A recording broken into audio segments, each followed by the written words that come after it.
hot series. And right now, thinking about what the Lady Panthers can do and how they match up, the Lady Panthers without their 3 and 4 hitters right now and some definite leadership.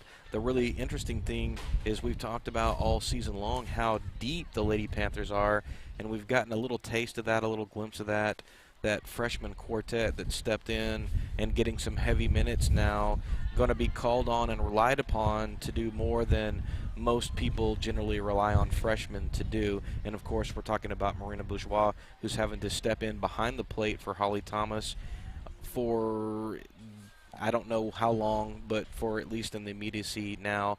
Brooklyn Taylor, who went from the third option coming out of the bullpen to now the backup pitcher behind Camden if something were to happen to her.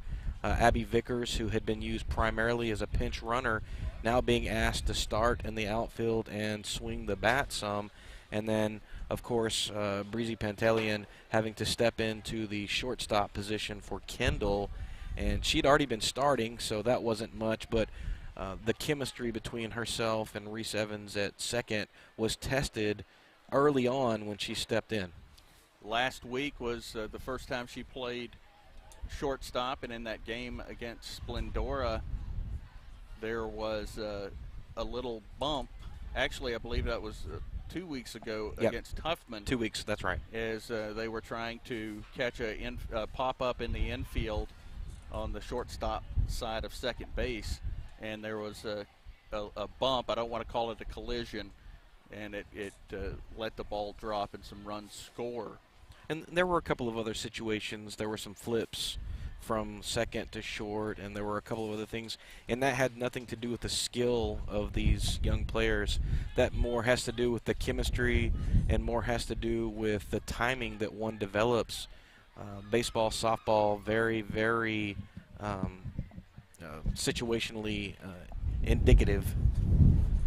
And Ross is heading up to take a beat on what's going on. Michael Pope out there again, and they're still monitoring the situation. Wind still kicking pretty hard, and I thought this was going to be moving through, and it seems like maybe it's kind of stalled a bit over the top of us. There's no rain, which is nice. And the good thing about if it does rain, it won't impact the playing surface because this is a synthetic field all the way around. But now it looks like the Lady Panthers are moving out of the dugout, and perhaps they're going to be going to get back on the bus, or maybe they're moving into a holding facility here at the campus of Goose Creek. Ross, what's the update now? Okay, both teams are headed to the bus. There is a rainstorm with some potential lightning about to move in, and so both teams and the umpires leaving the playing surface. Richard Ewing, our producer, has his radar pulled up, and it doesn't look good. It does not look good. Does not look good. So what we're going to do, Panther Nation, is we're going to go ahead and we're going to take a break, and then we will post to the Liberty Athletic Booster Club Facebook page when we're getting ready to come back on once this delay is over with. And we will be back at the end of the delay. We're committed to being here for the duration of this, however long it takes, Ross. Well, one of the reasons that they're playing at this facility is the synthetic turf field.